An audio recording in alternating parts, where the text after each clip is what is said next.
Shalom Teens! Gimana nih kabar kalian semua? Pasti baik dong? Nah, seneng banget nih. Hari ini kita bisa bareng-bareng lagi ketemu di online service Jitu Teens pada hari ini. Nah, yuk semuanya aku ajak kita semua untuk menyembah Tuhan. Kita serahin semua permasalahan kita, semua apapun yang menjadi pergumulan kita saat ini, kita serahin semuanya sama Tuhan. Karena percayalah cuma Dia yang layak untuk kita sembah, yang layak untuk terima segala pujian pengagungan kita. Mari semuanya sebelum kita mulai, kita bersatu di dalam doa. Bapa dalam surga, terima kasih Tuhan untuk segala kebaikan-Mu Tuhan.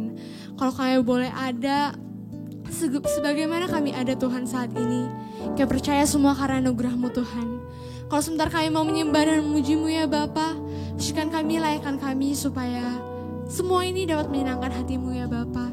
Dan hanya nama-Mu yang dimuliakan di tempat ini ya Tuhan Yesus. Terima kasih Yesus, terima kasih Roh Kudus. Hanya Engkau yang beracara di tempat ini, di tempat di mana kami ada ya Tuhan Yesus. Terima kasih, dalam nama Tuhan Yesus.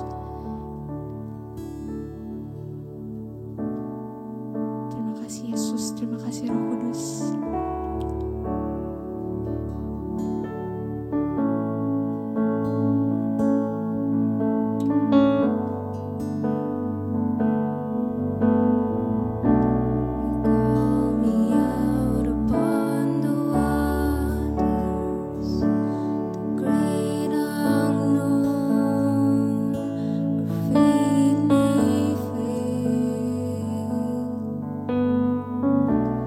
There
surga bumi kan menyembah Yesus Raja segalanya. Kau yang berdaulat, surga bumi kan menyembah Yesus Raja selamanya. Kau yang berkuasa, surga bumi kan menyembahmu Yesus, menyembah Yesus Raja selamanya. Kau yang berdaulat, surga bumi kan menyembah Yesus Raja selamanya. Katakan, Kau yang berkuasa, surga bumi kan menyembah Yesus Raja segalanya. Kau yang berdaulat, surga bumi kan menyembah Yesus Raja selamanya. Kau yang berkuasa, surga bumi kan menyembah Yesus Raja segalanya. Kau yang berdaulat, surga bumi kan menyembah Yesus Raja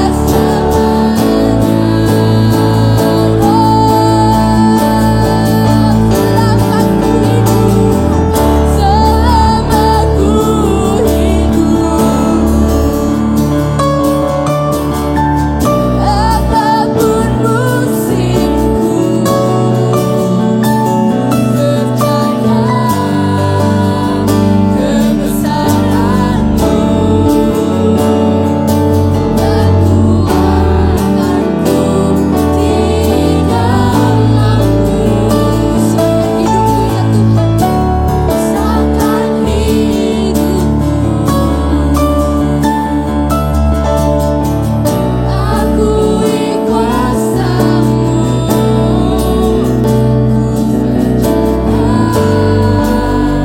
kebesaran-Mu. Masa depanku terjaga di selamaku hidup,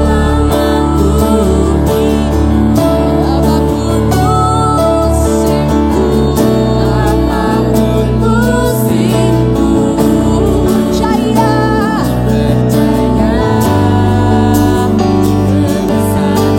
kebesaran-Mu, kekuatanku di dalam-Mu. Ku serahkan hidupku, akui kuasa-Mu, ku serukan kebesaran-Mu. Masa depanku terjaga di tangan-Mu. Ku serukan kebesaran-Mu. Masa depanku terjaga di tangan-Mu.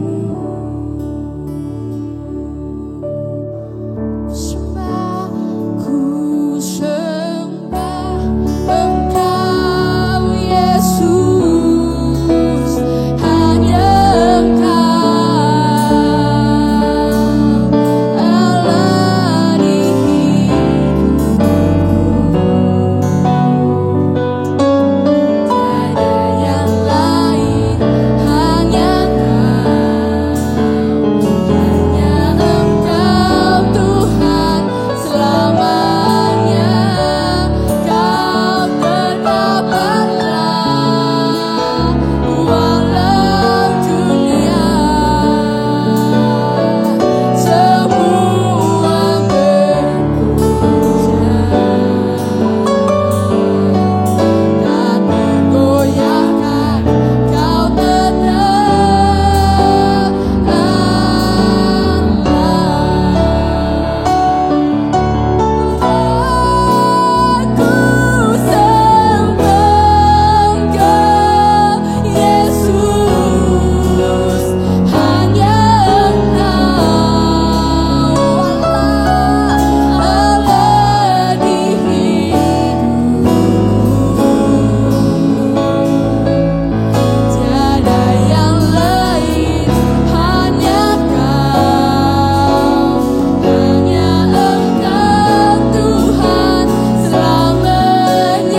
Salam Teens, apa kabar semua? Aku percaya kita semua dalam kondisi sehat-sehat saja.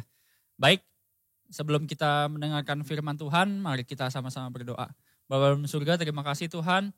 Kalau hari ini Tuhan, kami masih boleh beribadah Tuhan. Kalau sebentar kami mendengarkan firman-Mu Bapa, urapi hamba-Mu Tuhan. Berikan setiap kami Tuhan, hati yang lembut Tuhan, hati yang mau diajar Tuhan. Telinga yang peka Tuhan untuk mendengar setiap perkataan-Mu ya Tuhan, setiap arahan-arahan-Mu Tuhan.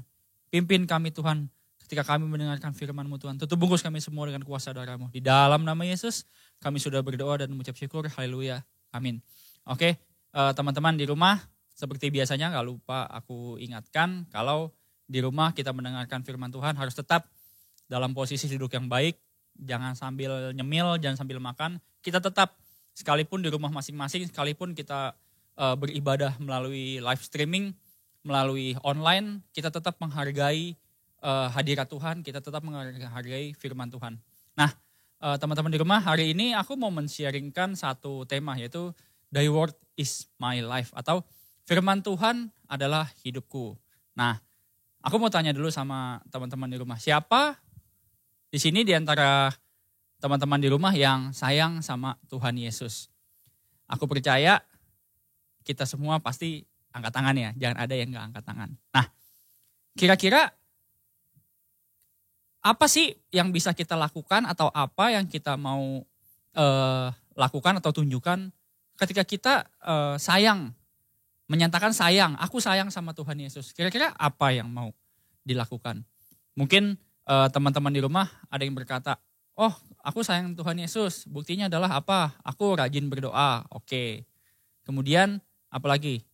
Aku setiap pagi selalu saat teduh Kak. Wah itu luar biasa, selalu saat teduh. Kemudian apalagi jawaban yang lain? Mungkin ada yang berkata, setiap malam aku punya waktu khusus Kak untuk menyembah Tuhan. Wah itu juga luar biasa. Kemudian yang lain mungkin ada yang mau kasih jawaban, sebenarnya banyak. Apa yang bisa kita lakukan ketika kita menyatakan kita itu sayang sama Tuhan Yesus? Mungkin dengan kita mengasihi sesama, kita menolong orang lain juga itu bukti kalau kita mengasihi Tuhan Yesus. Nah, yang aku mau bagikan di sini adalah gini, menyayangi Tuhan Yesus itu pasti kita mau mendengarkan. Nah, mendengarkan apa? Mendengarkan firman Tuhan atau kita membaca firman Tuhan. Itu salah satu bukti kalau kita sayang Tuhan Yesus. Karena bukti dari kita menyayangi seseorang misalkan, gak mungkin kita bisa bilang kita sayang sama orang tersebut kalau kita gak pernah mendengarkan perkataannya atau kita gak pernah mendengarkan nasihatnya. Contohnya satu gini, aku ambil contoh siapa ya, misalkan Moses, nah contohnya aja misalkan Moses. Moses misalkan dinasehatin sama papanya nih, Moses kamu selama sekolah dari rumah jangan terlalu sering main game ya. Nah lantas ketika mendengar nasihat itu atau perkataan papanya itu, Moses kesel gitu kan, apa-apa kenapa sih aku main baru sebentar tapi udah dikasih tahu begini. Atau bahasa lainnya adalah menyuekin perkataan orang tuanya atau mengabaikan orang tuanya. Nah itu gak mungkin bisa dibilang Moses sayang sama papanya. Karena kenapa? Ketika dia membantah nasihat orang tuanya, pasti kan papanya merasa diri apa? Merasa hatinya gimana? Sedih. Nah ketika sedih, gak mungkin itu namanya dia sayang gitu loh. Lantas sebaliknya gitu loh. Kalau misalkan dia nurut, dia selalu mendengarkan nasihat orang tuanya, baru bisa dibilang sayang sama papanya. Nah begitupun antara kita sama Tuhan. Kalau misalnya kita malas gitu ya, misalnya aja. Kita malas di rumah, misalkan ada yang malas baca Alkitab. Itu bisa dibilang sayang sama Tuhan apa enggak? Misalkan di awal kan tadi aku tanya, siapa di sini yang sayang Tuhan Yesus? Oh, pasti banyak yang angkat tangan. Gitu kan? Tapi pertanyaan berikutnya adalah gini, kalau kita nggak pernah membaca firman Tuhan, atau kita nggak pernah mendengarkan Tuhan berbicara, apakah kita bisa dibilang kita itu sayang sama Tuhan? Nah, jadi adik-adik kita harus tahu ya, betapa pentingnya firman Tuhan itu dalam hidup kita. Karena kita nggak bisa hidup tanpa kita mendengarkan Tuhan, tanpa kita mendengarkan firman Tuhan. Karena apa? Alam semesta ini saja diciptakan Tuhan tuh dengan Tuhan berfirman. Maka semuanya jadi. Nah itu firman Tuhan. Di Matius 4 ayat 4 berkata begini, aku bacain ya. Matius 4 ayat 4, adik-adik di rumah juga mungkin boleh buka. Matius 4 ayat 4. Tetapi Yesus menjawab, ada tertulis, manusia hidup bukan dari roti saja, tetapi dari setiap firman yang keluar dari mulut Allah. Nah, bayangkan. Ternyata manusia hidup itu bukan cuma tentang makan dan minum. Tapi manusia hidup itu sesungguhnya dari firman Tuhan. Aku pakai perumpamaan begini. Siapa di rumah yang setiap hari makan cuma sekali gitu kan? Ada gak kira-kira yang angkat tangan? Siapa sih di rumah yang makan sehari cuma sekali? Atau mungkin gak sih ada orang yang hidup tapi makannya cuma seminggu sekali? Ya gak mungkin kan? Pasti perutnya merasa lapar gitu. Nah begitupun dengan roh kita, gitu kan? Dengan roh kita, firman Tuhan tuh diibaratkan sebagai makanan roh kita. Kalau misalkan roh kita nggak pernah dikasih makan dengan kita membaca firman, dengan kita mendengar firman, pasti dia akan merasa lapar dan dia nggak akan bisa bertumbuh. Nah itulah maksudnya dari firman Tuhan di Matius 4 ayat 4 ini. Manusia hidup bukan dari daging saja, tapi juga dari firman Tuhan. Nah makanya kita harus belajar gitu. Bagaimana menjadikan firman Tuhan tuh bagian yang gak terpisahkan dalam hidup kita. Kita harus rajin, kita harus taat membacanya gitu. Nah nanti di berikutnya nanti aku akan ceritain apa sih pentingnya firman Tuhan. Nah sekarang kita mau belajar dari satu tokoh Alkitab yang punya hubungan tuh spesial sama Tuhan. Dia selalu taat sama Tuhan. Tuhan bilang A, dia lakukan A. Tuhan bilang B, dia lakukan B gitu loh. Ada yang tahu gak adik-adik kira-kira siapa yang mau kita bahas? Yang mau kita bahas hari ini adalah tentang Daud. Nah, kalau bicara Daud ya pasti yang terpikir sama kalian apa? Goliat ya. Tapi kita mau belajar sisi lain Daud gitu. Bukan cuma tentang Daud mengalahkan Goliat, enggak. Tapi ada, aku mau ceritakan di sini juga. Kisah awalnya Daud tuh ada di dalam kitab 1 Samuel 16. Nah itu kisah awal Daud. Sama-sama kita ketahui kalau Daud itu awalnya cuman seorang anak yang kerjanya menggembalakan kambing domba ayahnya yang beberapa saja. Artinya beberapa saja juga sebenarnya pun kambing dombanya gak banyak gitu. Itu kerjaan awalnya Daud. Lantas sama-sama kita ketahui bahwa Tuhan memakai Daud secara luar biasa. Salah satunya adalah kisah tadi, kisah Goliat. Bagaimana Daud yang sama sekali gak punya pengalaman berperang di medan perang, tetapi dia bisa punya keberanian yang luar biasa gitu loh. Ketika Goliat lagi mencemooh bangsa Israel, Daud malahan bisa merasa tersinggung gitu ya. Siapakah orang yang gak bersunat ini gitu loh. Yang berani menantang barisan tentara Allah yang hidup ini gitu loh. Siapa? Kok berani sih? Nah, karena Daud punya pikiran gini. Aku tuh punya Allah yang hebat. Aku punya Allah yang dahsyat. Kalau adik-adik tahu ceritanya gitu kan. Kalau Daud pernah bilang kan kalau ketika dia mengembalakan kambing dombanya tuh dia selalu sering berhadapan dengan beruang, berhadapan dengan binatang buas yang lainnya. Daud selalu berani gitu. Daud selalu menang melawan binatang-binatang itu gitu loh. Nah karena Daud tahu ketika dia menghadapi binatang-binatang itu tuh Tuhan yang membela semuanya. Tuhan yang menolong. Nah begitupun ketika dia melawan Goliat. Daud punya keyakinan Tuhan pasti menolong. Di akhir cerita Daud menang gitu kan. Nah itu Daud. Dia punya pengalaman yang luar biasa sekali sama Tuhan. Dia benar-benar mengandalkan Tuhan banget gitu. Kemudian di kisahnya yang berikutnya yang aku mau bagikan adalah di 1 Samuel 30 ayat ke-8. Di mana kisahnya ini adalah ketika Daud sudah menjadi raja gitu ya, menjadi seorang pemimpin gitu loh. Ketika dia lagi mau mengejar orang Amalek. Saat itu orang Amalek posisinya adalah habis menjarah Daud dan teman-temannya gitu loh. Lantas Daud bingung nih, apa yang mau aku lakukan? Sementara teman-teman yang sama-sama berjuang dengan dia itu udah merasa kepahitan gitu loh. Bahkan mau melempari dia dengan batu. Lantas ada satu tindakan Daud yang luar biasa. Adik-adik bisa baca itu ya di 1 Samuel 30 ayat 8 dan sampai seterusnya. Pada saat itu Daud nanya sama Tuhan gitu loh. 1 Samuel 30 ayat 8 aku bacain ya. Kemudian bertanyalah Daud kepada Tuhan, katanya, haruskah aku mengejar gerombolan itu? Akan dapatkah mereka kususul? Dan ia berfirman kepadanya, kejarlah, sebab sesungguhnya engkau akan dapat menyusul mereka dan melepaskan para tawanan. Nah, Artinya itu, Tuhan berfirman. Lantas Daud mendengar dan Daud melakukan. Bayangkan gini, seandai kata misalkan Daud gak pernah bertanya sama Tuhan. Kira-kira Tuhan mau ngasih tahu gak? Oke, Daud kejar gitu loh. Mungkin Tuhan juga mungkin gak menjawab karena Daud gak nanya gitu. Terus yang kedua adalah gini, Daud nanya sama Tuhan. Tuhan, kira-kira aku kejar gak ya? Lantas misalkan Tuhan bilang, oh jangan kamu kejar. Tapi lantas Daud kejar. Ya mungkin Daud akan mengalami kekalahan gitu loh. Tetapi di sini sama-sama kita tahu, Daud mendengarkan firman Tuhan dan melakukannya. Pertama apa yang dilakukan, jadi boleh digarisbawahi, Daud mendengarkan. Tuhan berfirman, Daud mendengarkan. Lalu Daud mengejar barang jarahannya, mengejar para teman-temannya, mengejar istrinya, dan dia dapatkan itu. Karena kenapa? Tuhan yang bilang kejar, maka engkau akan dapetin. Nah itu udah bisa terbayangkan pasti gimana pentingnya firman Tuhan gitu dalam hidup kita. Berapa banyak dari kita yang mungkin setiap hari nanya Tuhan gitu. Tuhan, hari ini kira-kira aku harus melakukan apa ya? Tuhan, kira-kira hari ini kalau aku pergi jalan-jalan ke mall boleh apa enggak ya? Berapa banyak kita yang bertanya seperti itu? Mungkin kita merasa, itu mahal, sepele lah, gak berbahaya lah aku melakukan itu, jadi gak perlu deh tanya-tanya Tuhan. Enggak. Tuhan tuh selalu peduli sama kita, di setiap apa yang kita lakukan tuh Tuhan pasti peduli. Tuhan selalu yang tuntun kita, Tuhan yang selalu arahin kita kemana kita harus berjalan. Nah, melalui firman Tuhan, itu kita bisa mendapatkan itu semua.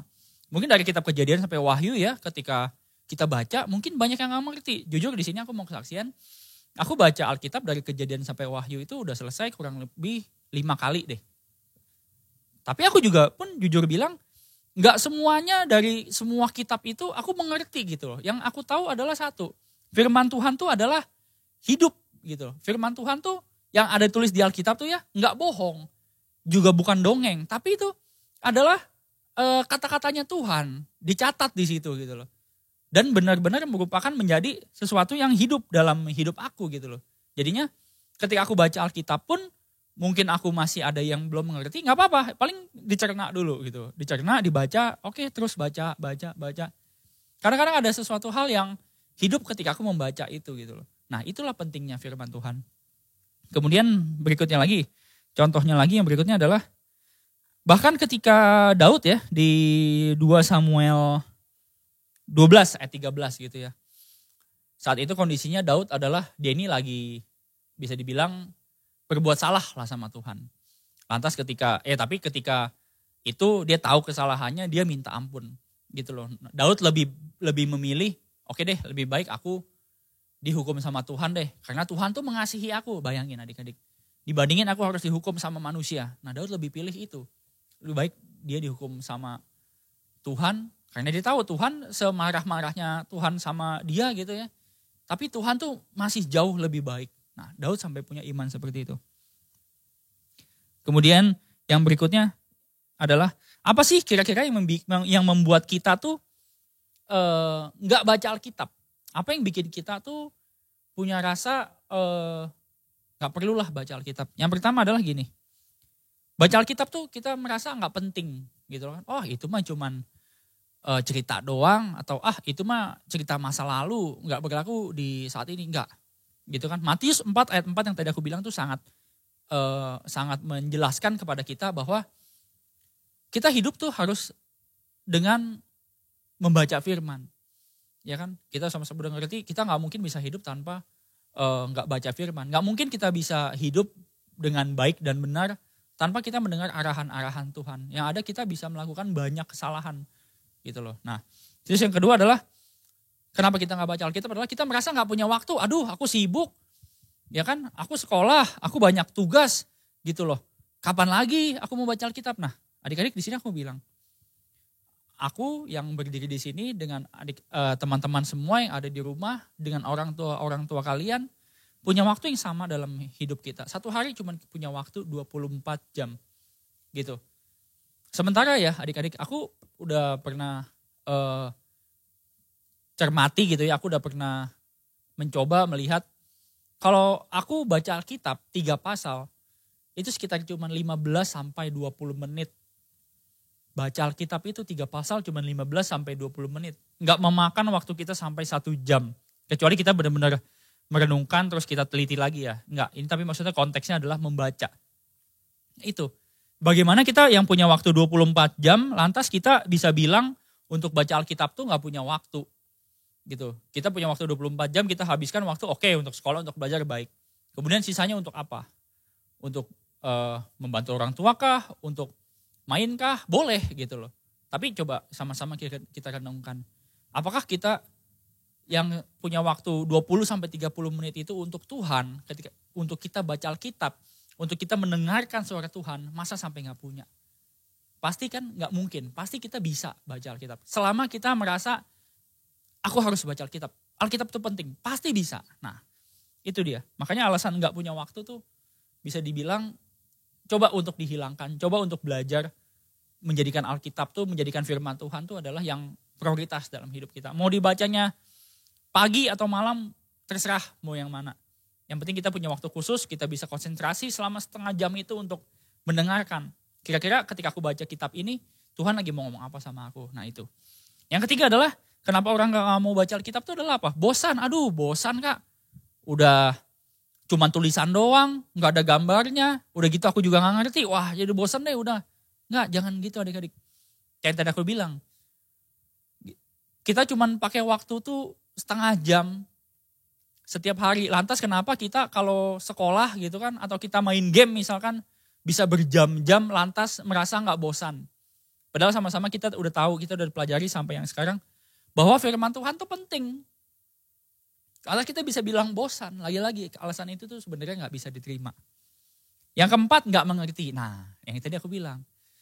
Sebenarnya gak apa-apa, ketika kita baca Alkitab, kita gak mengerti, kita bisa tanya mungkin sama orang tua kita, sama kakak-kakak rohani kita, atau sama siapalah yang benar-benar mengerti. Itu bisa kita tanya sama mereka, ini artinya apa sih? Karena kan dalam Alkitab banyak perumpamaan-perumpamaan gitu kan, yang mungkin kita gak mengerti. Gak apa-apa, tapi tetap dibaca aja.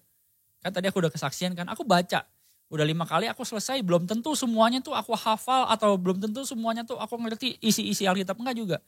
Karena itu ingat, yang perlu diingat tipsnya adalah sebelum kita baca Alkitab tuh kita berdoa. Kita minta hikmat sama Tuhan supaya bisa mengerti perkataan-perkataannya.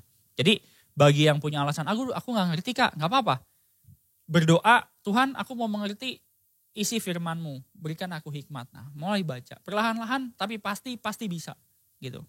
Yang terakhir adalah lupa. Nah, ini alasan yang sangat sering gitu ya. Kenapa? Misalkan contoh aja, misalkan NS lah ya. NS, kamu kenapa hari ini belum baca Alkitab? Lupa kok. Nah, jawaban yang paling sering kedengeran tuh lupa gitu loh. Tapi aku sering balik tanya ke dia. Kamu kalau siang gitu, jam makan siang lupa gak makan? Enggak kok. Nah, kalau makan siang gak lupa ya. Tapi kalau baca firman kita bisa lupa gitu loh. Nah itu, karena apa? Kita merasa yang nomor 1 tadi, yang paling dominan. Kita merasa gak penting, makanya alasan tuh muncul. Mungkin ini aku baru bawain beberapa alasan. Mungkin kalau disusun gitu kan alasan-alasan tuh banyak untuk kita gak baca Alkitab. Jangan begitu teman-teman. Kita sama-sama harus belajar memahami bahwa Alkitab tuh adalah, firman Tuhan tuh adalah hidup kita. Kita gak bisa memisahkan hidup kita tuh dari firman Tuhan. Nah, ada beberapa tips supaya kita tuh gemar baca Alkitab. Nah, kira-kira adik-adik di rumah masuk akal gak sih Alkitab yang begitu bosen, tebel, panjang-panjang, gak ada gambarnya. Tapi ada tips bagaimana kita bisa baca Alkitab tuh malahan jadi semangat, malahan kita jadi apa? Setiap hari gak mungkin gak baca Alkitab gitu. Jadi seru mencari-cari itu. Yang pertama adalah kita harus berdoa, kita harus bertobat, dan kita harus sadari. Artinya apa? Berdoa dan bertobat, minta ampun sama Tuhan. Kalau kita mungkin merasa selama ini cuek sama firman Tuhan. Kita merasa baca Alkitab tuh gak penting. Ada sesuatu hal yang lebih penting lagi dari sekadar baca Alkitab. Itu pertama kita harus minta ampun. Dan yang berikutnya adalah kita harus sadarin bahwa kita tanpa nggak baca Alkitab tuh gak mungkin. Sama seperti daging kita gitu loh. Kita gak mungkin mengabaikan perut kita yang lapar. Nah begitupun dengan firman Tuhan. Kita gak mungkin mengabaikan itu. Kalau kita mengabaikan perut kita yang lapar aja kita bisa jatuh sakit, benar gak? Begitupun juga dengan firman Tuhan. Kalau kita gak baca firman Tuhan pun pasti kita akan lemah, roh kita pun akan lemah. Dan kita mungkin bisa mengalami hal-hal yang gak enak. Nah makanya jangan sampai gak baca Alkitab. Apalagi misalkan di saat-saat seperti ini gitu kan. Di saat COVID yang sampai saat ini yang sakit sudah terus bertambah, semakin banyak. Tentu harus hati-hati gitu loh. Gak keluar rumah juga gak apa-apa deh, yang penting aman. Nah coba punya rasa itu. Aduh aku gak boleh gak baca Alkitab. Kalau aku gak baca Alkitab itu pasti aku akan ketinggalan hadirat Tuhan. Aku pasti akan ketinggalan Tuhan mau ngomong apa sama aku. Nah coba sama-sama kita belajar punya rasa itu. Rasa kerinduan yang dalam tentang firman Tuhan gitu loh. Ya kan? Kemudian yang kedua adalah cari waktu yang tepat. Nah aku pribadi kalau baca Alkitab tuh pagi lebih enak. Gitu ya, pagi gitu kan pas baru bangun, pas baru melek mata, sebelum aktivitas ke kamar mandi, sebelum memulai kerja.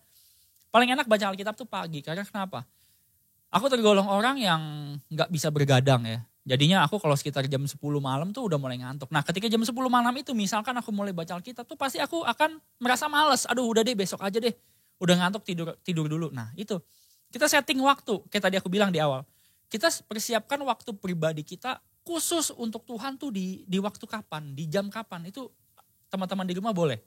Mau pagi kah, siang kah, sore kah, malam kah, yang penting ini adalah waktu khususku dengan Tuhan.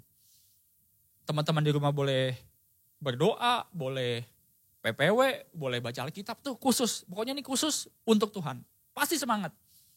Misalkan contohnya, wah sudah tiba nih jam misalkan yang lebih nyaman baca sore atau malam itu. Wah jam 5 sore sudah saatnya aku punya waktu khusus sama Tuhan. Nah itu lakukan, jadinya udah ada prioritasnya, jadinya udah ada deadline-nya gitu loh. Jam 5 saatnya aku sama Tuhan, saatnya aku baca Alkitab. Nah pasti semangat gitu loh.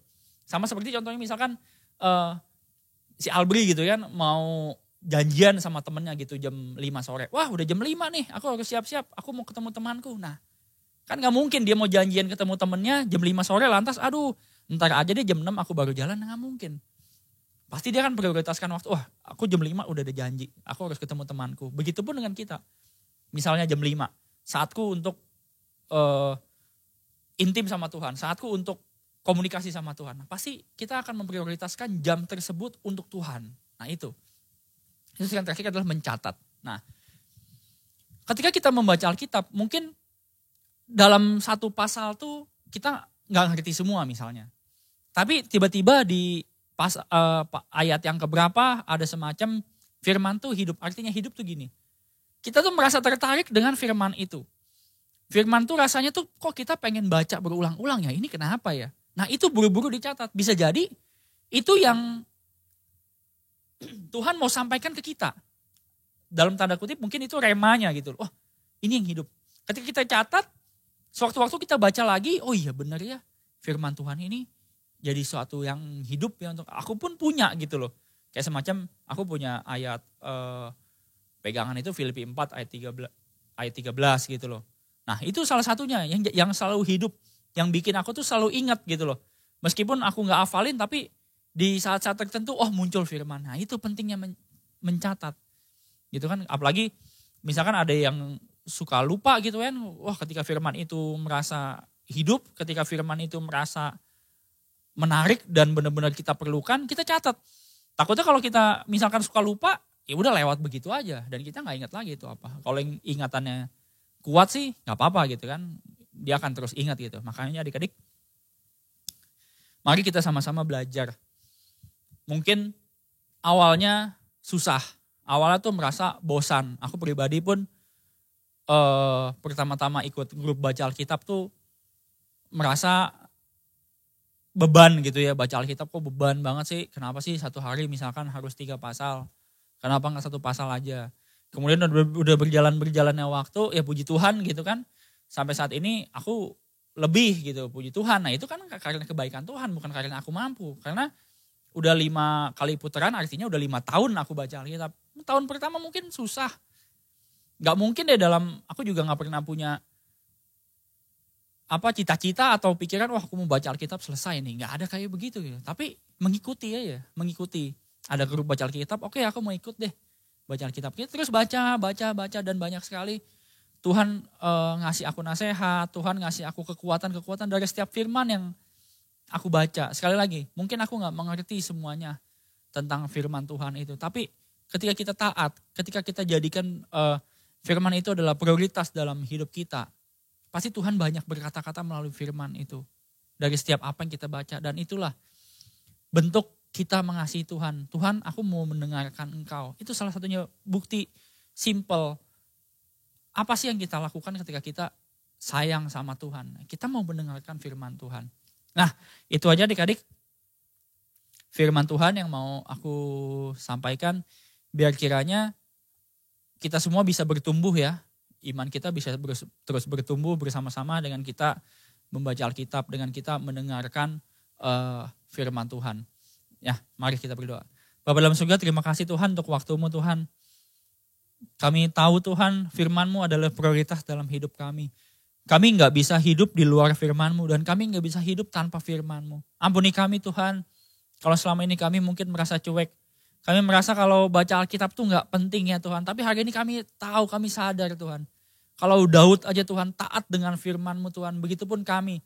Kami mau belajar Tuhan kayak Daud. Kami mau taat kayak Daud Tuhan terhadap firman-Mu Tuhan. Ajar kami terus Tuhan. Ampuni kami Tuhan. Lembutkan hati kami Tuhan.